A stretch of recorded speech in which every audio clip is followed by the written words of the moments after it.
Proximité, fraîcheur, prix bas. À votre service tous les jours.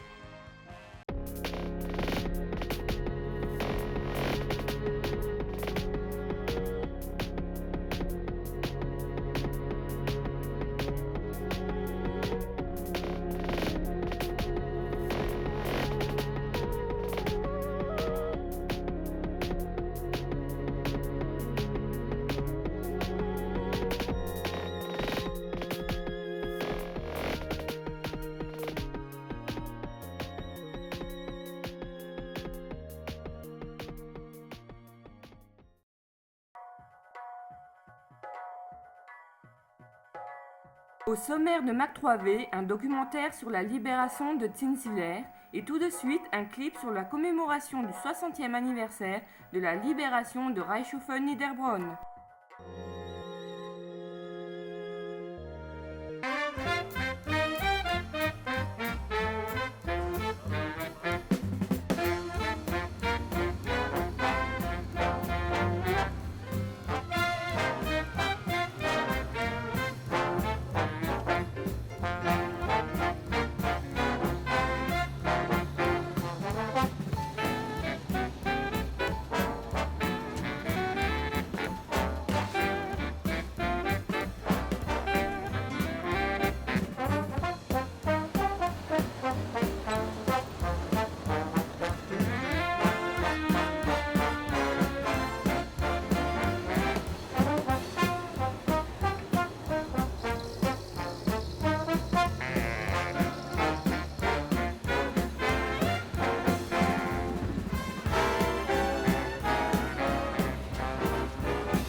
C'est tellement loin. Je ne sais plus ce que je ressentais. Je ne sais plus. On avait peur, mais je crois qu'aujourd'hui, j'aurais plus peur. Parce qu'on ne savait pas trop ce qui nous attendait. On ne savait pas trop. On me demande de faire un film, à moi, Yannick, 30 ans. Moi qui suis né en 1974, soit presque 30 ans après la fin de la guerre. Bien sûr, je n'ai pas connu cette période tragique et douloureuse. Bien sûr que je risque d'omettre certains aspects historiques. Ce film n'a d'ailleurs pas la prétention d'être un document historique, mais simplement un recueil de témoignages de personnes présentes ayant souffert au moment des événements.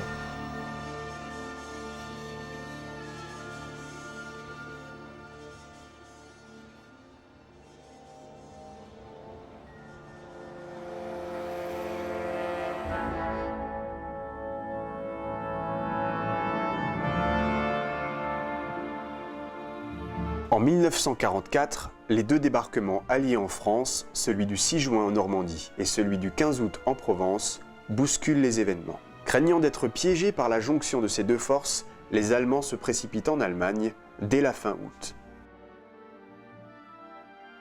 Les colmariens assistent à la débâcle allemande. Persuadés que la libération était imminente, ils ne craignent pas d'échanger leurs marques contre des francs. Mais vers la fin septembre, la course-poursuite le long du Rhin est freinée pour deux raisons majeures.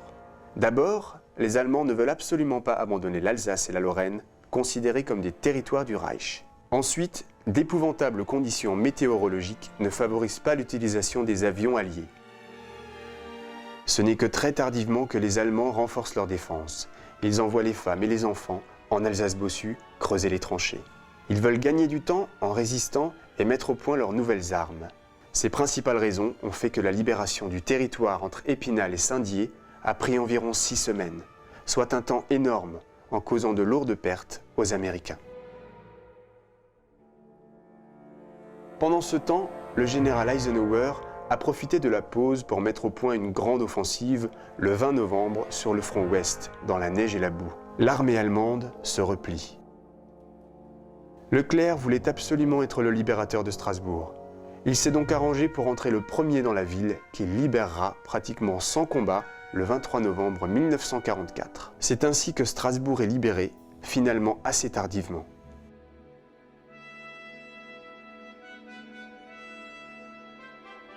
Oui, alors une fois Strasbourg libéré, on a vu partout en Alsace du Nord les soldats allemands qui se repliaient vers le pont de Roppenheim.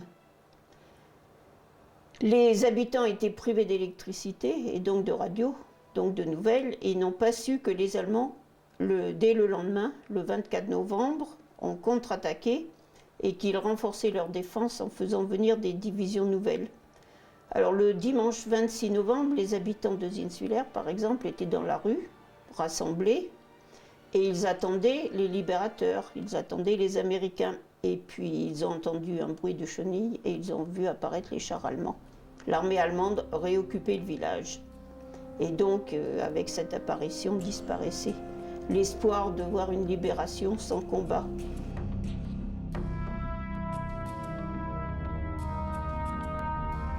Alors chaque village, chaque cours d'eau, chaque petit bois est devenu un centre de résistance. Depuis Strasbourg, évidemment, la résistance était la plus forte dans les grosses villes, comme Bischwiller et Haguenau.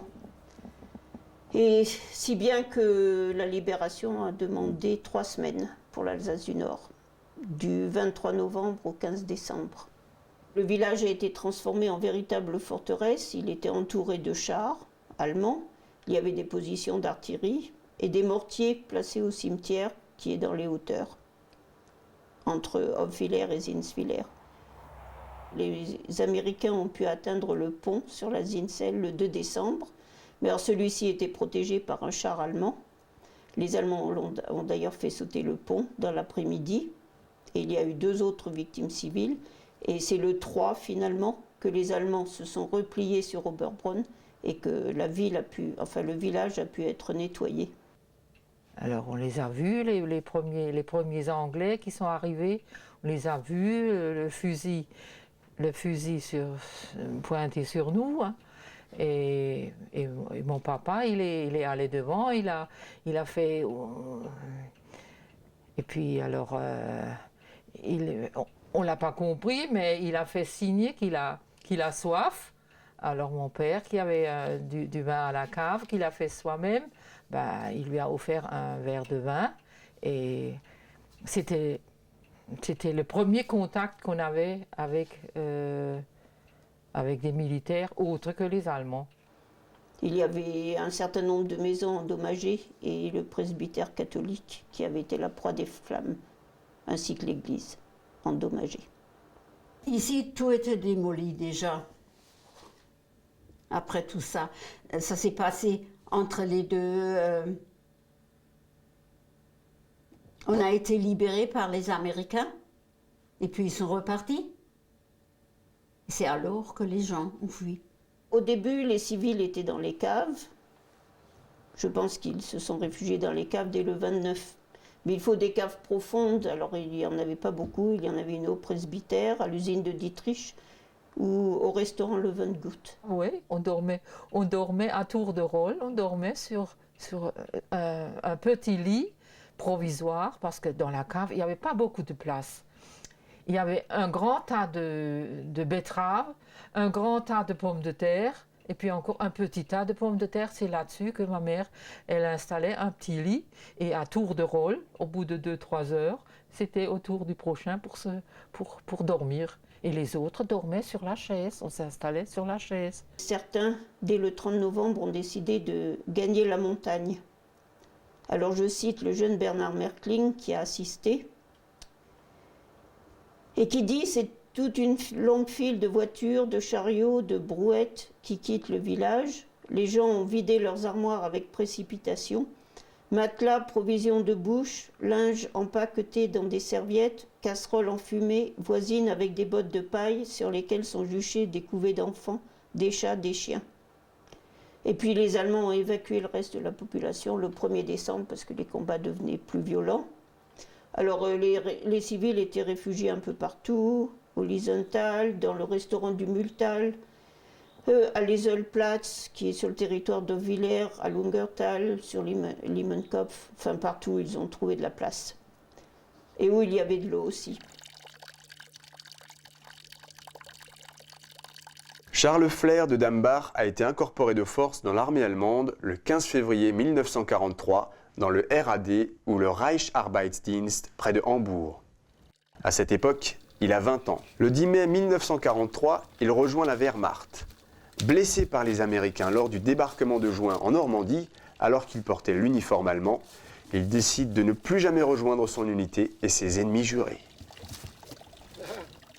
Il profite d'une permission de 10 jours pour retrouver ses camarades de Dambach et finalement se réfugier dans la forêt sous un rocher, et plus particulièrement au lieu-dit du Vinegartal, Zellberg. Il part tôt le matin en compagnie de Albert Wamst et Émile Rother.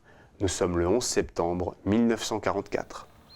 À minuit, j'aurais dû être dans la caserne. Et le lundi, matin à 6 h, on a fait un rendez-vous.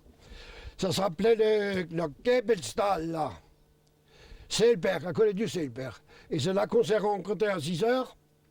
Et puis on a fait un signal, un sifflet le matin, et puis on est monté dans le rocher avec un sac sur le dos, et puis de la viande, des patates, du café un petit peu, hein, quoi, et puis du pain. Et puis le reste, il fallait chercher après la nuit. Et alors on s'est installé dans le rocher, là, dans un rocher. Et on était vraiment bien là. Comment ça s'est passé, hein? Eh bien, on se réveillait, on faisait un petit peu de feu la nuit, bien caché, pour avoir le café. Autrement, on n'a plus rien reçu de chaud toute la journée.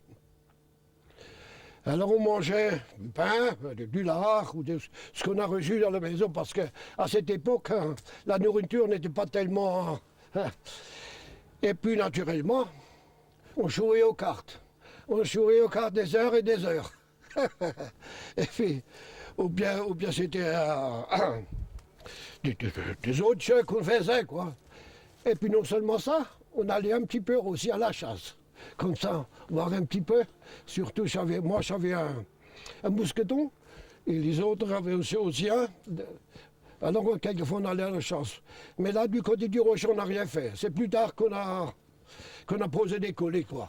Là, attention, hein, le soir, ben, il y aurait une soupe, on appelait ça, comment ça s'appelait, de la purée et de la soupe. En allemand, Stampfersuppe, et le lendemain, c'était le contraire, c'était soupe et Stampfer. Oui. Oui, mais tous les soirs, c'était comme ça, hein, parce que c'était pas trop bien là-bas, la nourriture n'était pas... Mais quand même, on se débrouillait comme on pouvait.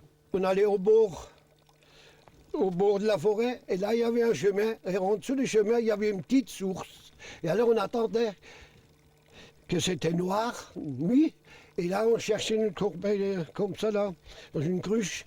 Tous les soirs, on cherchait l'eau là-bas. Et puis, on cuisait tout là-bas, parce qu'on ne pouvait pas faire du feu n'importe quand, seulement la nuit et tôt le matin. Autrement, il n'y avait rien à faire. Il fallait faire très, très attention. Comme Charles Flair, autour de Zinswiller, de nombreux habitants venaient se réfugier sous ces abris de fortune. Un soir, l'un d'entre eux voulait récupérer de la nourriture au village. Il tomba sur une patrouille allemande et se fit prendre.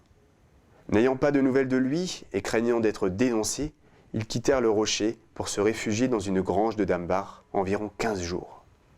À l'époque, les villageois les appelaient les Waldteufel, ou diables de la forêt. Ils étaient ainsi surnommés pour faire peur aux enfants qui voulaient s'aventurer dans les bois. Au bout de 15 jours, ils repartirent, plus nombreux cette fois-ci, pour regagner à nouveau la forêt et s'aménagèrent un souterrain entre Dambach et Neuenhofen, au lieu-dit du Vogelsang. Si nous auraient pris, hein, ben, chacun avait un mousqueton, ben, moi je me l'aurais pas laissé prendre, hein. Une chose est certaine. Fallait toujours être à l'affût.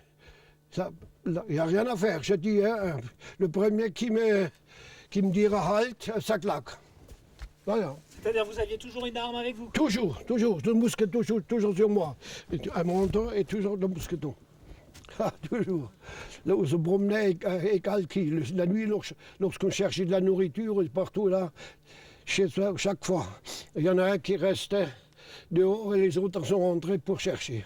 Repris par les Américains le 26 décembre, il est envoyé d'abord à Chalon-sur-Saône, puis à Marseille, où il rejoigna un centre de démobilisation. Il y restera jusqu'à la libération. Oui, alors Hitler a attaqué dans les Ardennes le 16 décembre, prenant les Alliés par surprise. Et les premiers jours ont été totalement catastrophiques pour eux, d'autant plus qu'il faisait très mauvais.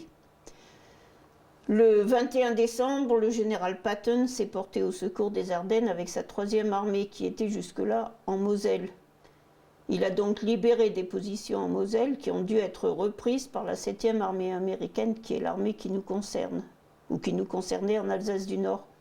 Par conséquent, cette armée a dû étirer ses lignes pour reprendre les positions d'une autre armée, et donc elle ne pouvait poursuivre l'offensive dans le Palatinat, elle a dû se replier en Alsace.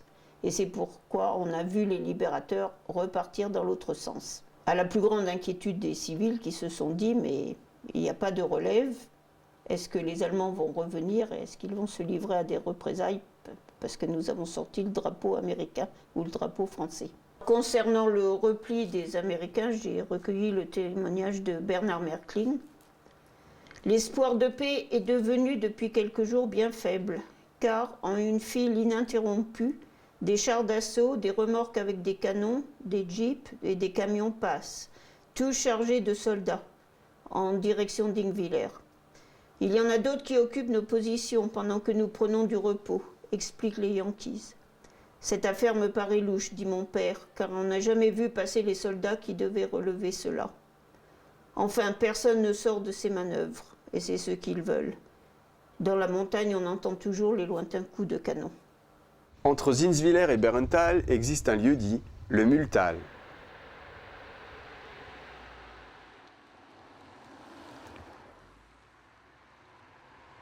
C'était le Dôme. Le Dôme, vous savez d'où ça vient?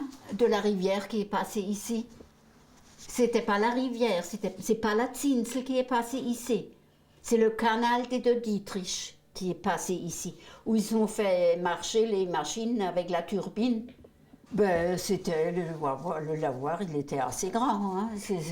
Il était grand comme celui de la rue d'Urvillers, où il y avait encore près de l'usine, en bas. Il y avait un lavoir ici, la rue d'Urvillers. Et vous voyez, quand vous montez l'église, le chalet qui était à côté, il y a une petite porte en fer. Vous l'avez vu? Ça, c'est le Port-Castle. Et là-bas, il y avait un lavoir, comme ici. En face de la maison des Weiss, des habitants racontent que 2 Russes étaient retenus prisonniers au sein de l'usine de Dietrich. Ils étaient là, personne ne savait ce qui est arrivé. Peut-être il y a des personnes qui le savent, mais nous, on ne savait pas. Ils ont travaillé ici à l'usine, je ne sais pas dans quel atelier. Hein. Et puis le matin, ils sont partis pour le travail et le soir, ils sont rentrés. À midi, je ne sais pas s'ils mangeaient un casse-croûte ou je ne sais pas. Pendant l'occupation, il y avait des prisonniers russes dans un petit logement dans la rue où nous habitions. À côté, près de la rivière, il y avait un grand tas de sable que le cantonnier prévoyait pour l'hiver. Ma mère préparait un grand pain rond qu'elle cachait dans le sable la nuit tombée. Quand les prisonniers rentraient du travail, ma mère leur fait un signe pour récupérer le pain. Le cantonnier était dans la confidence. C'est tout ce qu'on saura finalement de ces prisonniers? De ces 2. Je ne sais rien d'autre. Un peu partout le long de cette route se réfugiaient des habitants de Zinswiller. Ils se cachaient là où ils pouvaient, essentiellement dans les maisons forestières, comme celle du Ziegelberg, ou celle qui deviendra par la suite le très célèbre restaurant gastronomique, l'Arnsbourg.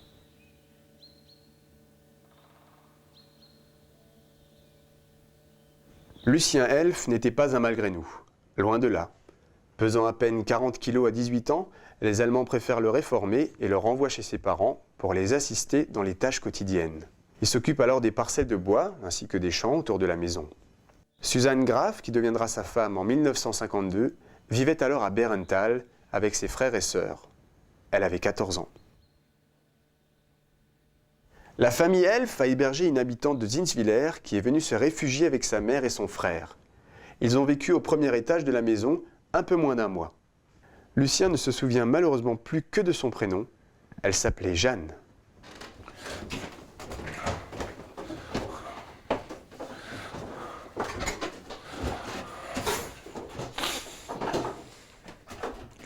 Il ne faut pas se coucher, non? C'était comment le Multal? Oh, ce que veut dire, il y avait pas beaucoup de cette maison. Hein. Il y avait en haut, il y avait le restaurant, nous, et puis le voisin juste à côté, là-haut et là-bas. Et après, c'est la route vers Obermühltal. C'est dans cette pièce que vous avez hébergé cette dame? Oui. Oui, c'est là qu'il dormait. Je crois que c'était là, c'est là. Il y avait un lit là et un lit là. En Sie haben gemeint, Sie sind ruhig, du? Oui, parce que c'était plus calme, quoi. Jedes hat gemeint, es ist du besser, es ist der besser, sich in Sicherung zu bringen. Ja? Auf einmal sind wieder die Amerikaner gekommen und dann sind sie auf Engwiller. Ja, oui, et après... Auf Buxwiller noch. Buxwiller. Und in Buxwiller sind sie noch ruhig gewesen. Là, on est resté, 2 mois? oui, à peu près. 2 mois. Lucien Elf ne gardera pas contact après la guerre avec Jeanne, qui se mariera et déménagera dans la région du Korsberg.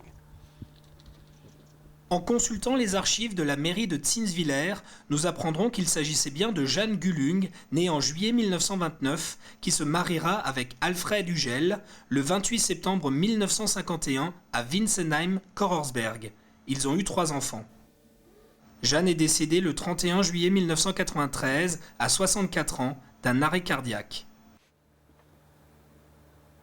Alors l'opération Nordwind, personne ne le sait, mais c'est la dernière offensive sur le front ouest. Ça n'est pas du tout la bataille des Ardennes. Et elle a été conçue par Hitler lui-même lorsqu'il s'est rendu compte qu'il ne réussirait pas à percer dans les Ardennes, c'est-à-dire quand le brouillard s'est levé vers le 22 décembre. Mais il a dû tenir compte de l'ambition de Himmler, qui s'était improvisé chef d'un nouveau groupe d'armées rassemblé dans le pays de Bade. Alors Nordwin était une opération extrêmement ambitieuse, aux objectifs multiples. Le premier objectif, c'était d'éliminer la 7e armée américaine, de la détruire, alors quelque part en Alsace du Nord. Et c'était tout à fait faisable, parce que Hitler connaissait très bien les faiblesses de cette armée, qui, comme on l'a dit précédemment, était étirée à l'extrême, et d'autant plus que la priorité allait aux Alliés dans les Ardennes, donc elle n'avait pas beaucoup de munitions. Le deuxième objectif était de reprendre l'Alsace et de mettre en danger le gouvernement provisoire de De Gaulle. Le troisième objectif, en cas de victoire, évidemment, était de redonner du courage aux Allemands. Et le quatrième était de conserver l'initiative et donc d'être en meilleure position pour négocier. Alors Hitler a réuni ses généraux très tard, le 28 décembre seulement. Il leur a exposé son plan, les généraux étaient tous contre, mais il leur a dit que c'était le meilleur moment pour attaquer. Et l'attaque a commencé le 31 décembre à 23h, alors que les gens s'apprêtaient à fêter le Nouvel An. Alors, à Zinswiller, d'abord, dès le premier jour, ils ont vu passer les civils de Bärenthal qui s'enfuyaient, puisque Bärenthal avait été réoccupé tout de suite. Ensuite, ils ont été réoccupés par l'armée américaine, qui a positionné des chars tout autour du village. Et Zinswiller est devenu le centre d'une circulation très intense, puisque obligatoirement passaient par là toutes les unités qui avaient été enlevées des secteurs tranquilles, comme le long du Rhin, et qui partaient là où il y avait des combats très durs, Wingen-sur-Moder, Reipertswiller par exemple. Ensuite, le 5 janvier, il y avait des civils qui étaient toujours réfugiés au Multal et qui ont vu les Américains qui préparaient des défenses, qui mettaient des barrages au travers de la route et qui préparaient des démolitions. Donc, ils savaient qu'il allait se passer quelque chose dans cette vallée, puisque le but était de franchir les vallées des Vosges pour déboucher en plaine d'Alsace. Et les Allemands ont essayé, en fin de compte, par Zinswiller aussi, mais ça a été un échec le 10 et 11 janvier. Par contre, les combats ont continué un peu en arrière de Zinswiller. C'était lié au combat de Reipertswiller. Donc la ville était, enfin le village était toujours en première ligne. Et puis le 14 janvier, il y a eu un obus de très gros calibre qui a été envoyé de Pirmasens, qui est tombé sur la maison du chef de musique qui habitait rue des Romains. Il y a eu 5 morts. Alors les habitants commençaient à s'inquiéter sérieusement et le 20 janvier, ils ont vu se replier, cette fois-ci définitivement, l'armée américaine. Elle avait subi énormément de revers, surtout dans la tête de pont au nord de Strasbourg, à Drusenheim, et il fallait qu'elle soit mise en réserve pour que puisse libérer la poche de Colmar. Donc elle s'est repliée au-delà de la Moder. Alors les habitants ont eu le choix, enfin non, ils n'avaient pas vraiment le choix. Certains sont partis à la suite de l'armée américaine, ils sont arrivés jusqu'à Neufchâteau dans les Vosges, où on parlait beaucoup plus alsacien qu'autre chose. D'autres se sont arrêtés sur la rive sud de la Moder et ils ont assisté au pilonnage de leur maison depuis les hauteurs. Certains ont préféré gagner les caves du couvent à Oberbronn. Ils considéraient que c'était peut-être un peu plus loin du front. Et puis à peu près la moitié de la population apparemment est restée dans les caves de Zinswiller. Et c'est ainsi que la ville a été complètement éclatée. Et ils ont vu, j'ajoute, revenir tout de suite les Allemands qui n'avaient rien d'une armée glorieuse puisqu'ils arrivaient la plupart en pantoufles, tirant des luges dans la neige. Ça n'était plus du tout les combattants de Nordwin, c'était une autre race. On est parti avec, qu'est-ce qu'on avait, d'abord à Engwiller. Alors à Engwiller, on a pris des bêtes qu'on avait, un veau et deux vaches, et puis les machins, on n'avait plus les chevaux. C'était déjà, ils ont déjà pris pour la guerre. Hein. Oui, pour la guerre.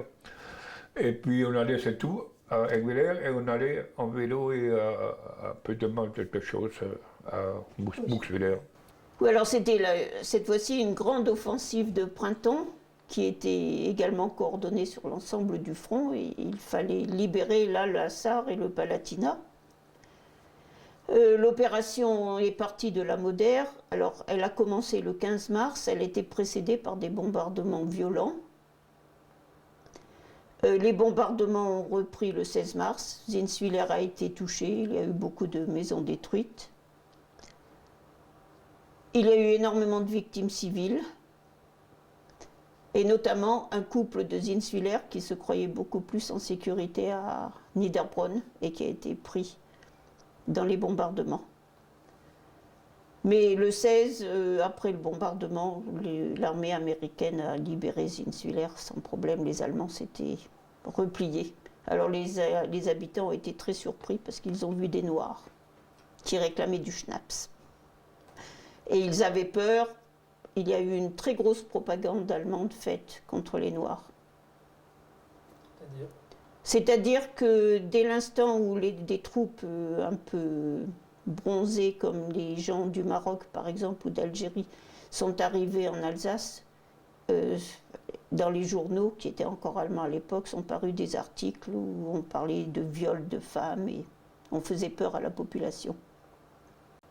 Bon, et puis il faut dire aussi que les Noirs américains étaient victimes de la ségrégation à l'époque, et ça n'était pas toujours des combattants très glorieux. Alors le 16 mars 1945, Zinswiller est libéré, oui. Et le 19 mars 1945, toute l'Alsace du Nord est libre, définitivement. On a cherché d'aller... In de Punga. Oui, Bon, non, même pas. Das ist die Sicherheitssoldaten. Und in eine Punga haben sie noch het Meubel gemacht. Oui, il y avait les lits, il y avait tout. Il fallait tout chercher, tout trouver. Alors on partait dans la forêt et puis on a nouveau repris ce qui était à nous. Puisqu'on était 1, 2, 3, on était toujours ensemble dans les 3 maisons. Moi, j'étais à Ingenheim, parce que les parents étaient réfugiés là-bas. Et la nuit du 15 au 16, à minuit, c'était une idée de char américain. Tout à coup, dans tout le village, il y avait du monde, et puis ça partait, j'ai dit, ah maintenant il y a quelque chose. Et c'est ce matin, le matin du 15, qu'ils ont commencé l'offensive d'Ingenheim.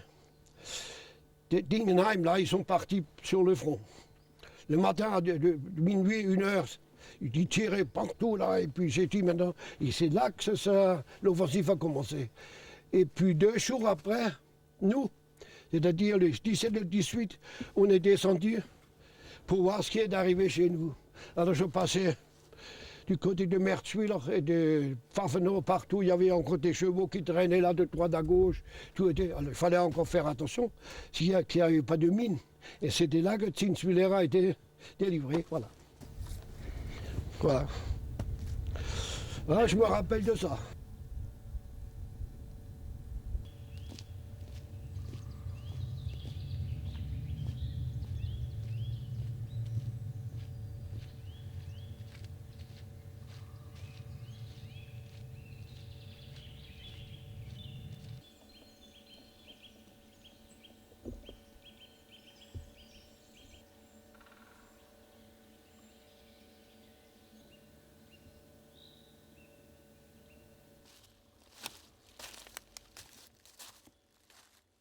Ici, donc, c'est le lieu-dit Bodenwald à Zinswiller.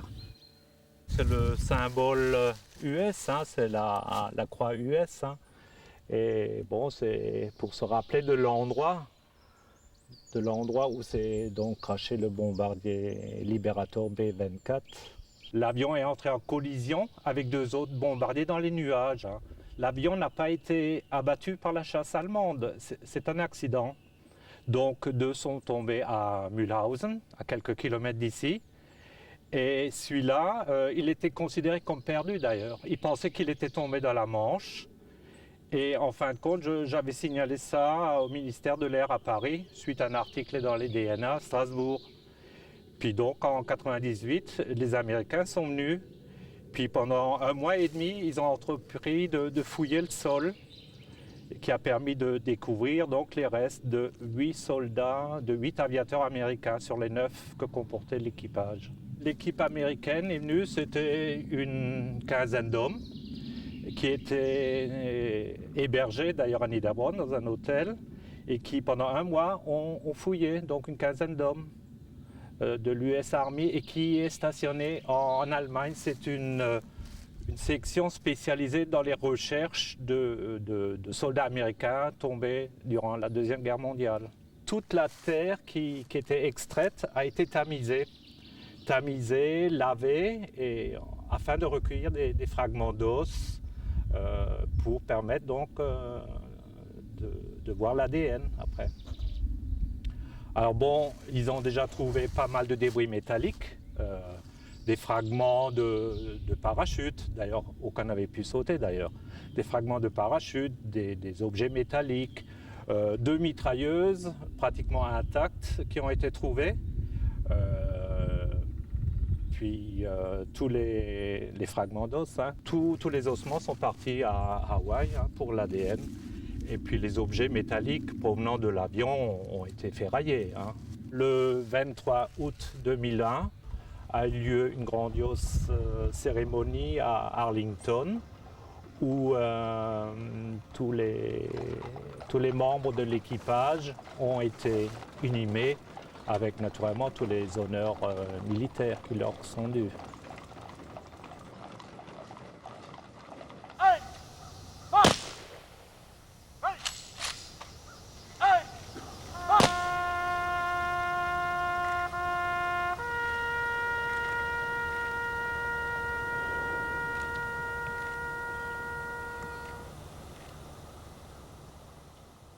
Les aviateurs ont été enterrés avec les honneurs au cimetière américain d'Arlington en 2001. Et un monument commémoratif a été ajouté sur la place.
Proximité, fraîcheur, prix bas. À votre service tous les jours.